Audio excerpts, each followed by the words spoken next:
more about Fionna and Cake. Spoilers ahead. Is that, my goodness, like where do I start? Because like the characters were just amazing. I love how Fionna and Cake were actually canonized in the story and everything. That was really great, and the other events and such, the cake thing and everything. And also, I love how they use the universe of like Pistol Bubblegum and like Marceline. They're actually together and such, which I do like. Because we know it happens. Like we have Marceline and Pistol Bubblegum being a thing. And it's just like really great. And I love how he's helping him. Like he's like, you don't have to like suck it up to your mother just to get some things. And I like how they're doing their own little thing. They have their own little, like food stand at the end of the show, which I love. And so many pieces work together so well because I have never felt like, I don't think it's a nostalgia. That's the thing with the series, is that it's not nostalgia that's making me feel like it's good. No, it generally worked out, and it was just a really good like fantasy dimension hopping story, which I generally love, and it has a lot of good praise from what I heard. And that's what the beautiful thing of the story is of this spin-off series, is that if it was terrible, we would have known. But no, it really works well because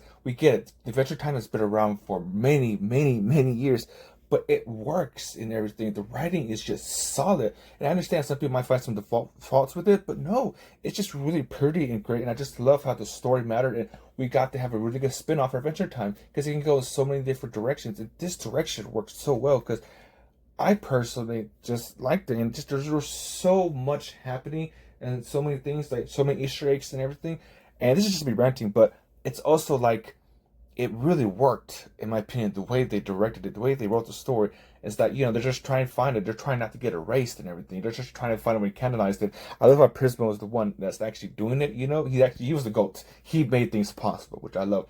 Main characters too, but Prismo was literally the glue together that made it all possible, in my opinion, which I absolutely love. And this is just my thoughts for the series and everything. If you loved it, just, I don't know. It's just my thoughts because I feel like they really made the show solid, and I personally loved it.